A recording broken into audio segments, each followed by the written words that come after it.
Hello सांग मैंने जय जगन्नाथ। आसतु देखा आज किसी नुआ आइटमटे करवा जह्नी रे जो मैंने जह्नी खाऊना से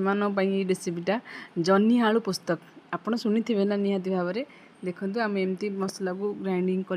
नॉर्मल मसला ग्राइंडिंग करना जमी पियाज रसुण अदा रसुण पियाज जमी गार्निश कराए सेमती काटिकी आम पेस्ट करने तापर आपन से जह्नी की भलसे फ्राए करने तापर तेल टिके पकई तादर फुटण पकई ने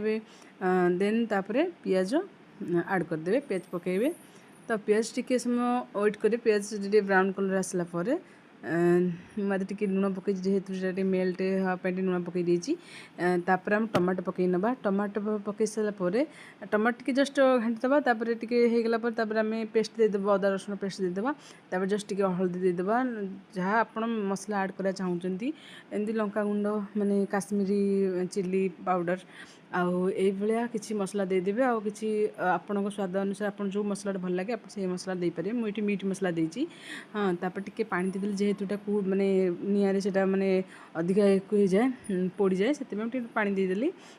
आपड़ एमती मसला गोटे कषि ने मसला कषिला देखते ये पोस्तक आ काजू दुटा पकईकी गोटे ग्राइंडिंग कर आपन भी एमती आप चाहिए खाली पोस्तक नहीं पारे मुझे काजू पकई नहीं टेस्ट भी बहुत बढ़िया आसो आप भी ट्राए करूँ बहुत बढ़िया टेस्ट आसो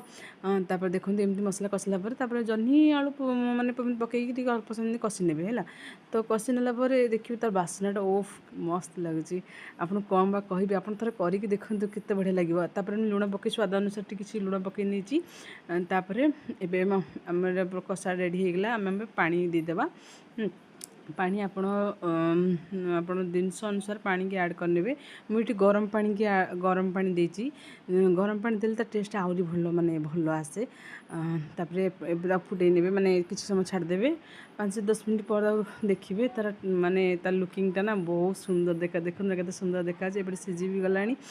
तार लुकटा भी बहुत सुंदर देखा जो मैंने जह्नी खाऊना स्पेशल से ही रोसे रेसिपीटा आपड़ करके दिने खातु देखिए जह्नी की आप छाड़ी पारे सत आज्ञा देखो ये किसी होगला मुझे गरम मसला पकई नहीं गरम मसला टी अल्प पकईदेवे टे घाटी गुंडी देवे तापर आपड़ जो थी भी खातु रुटी भी खातु कि भात रे खातु यहाँ सबुथ सुइटेबल देखो बहुत बहुत टेस्टी होता है तो वीडियो तो एत सुंदर देखा जाऊन कि रियल रे ना आर लुकटा बहुत सुंदर थी मैं कौन बा कहि आ टेस्ट कली जे ओफ कौन कहि आप निहाती भाव कर खातु देखिए आप निहाती भाव में बहुत भल लगे आपन जदि भल लगी निहाती भाव भिडियो को लाइक कमेंट आउ सब्सक्राइब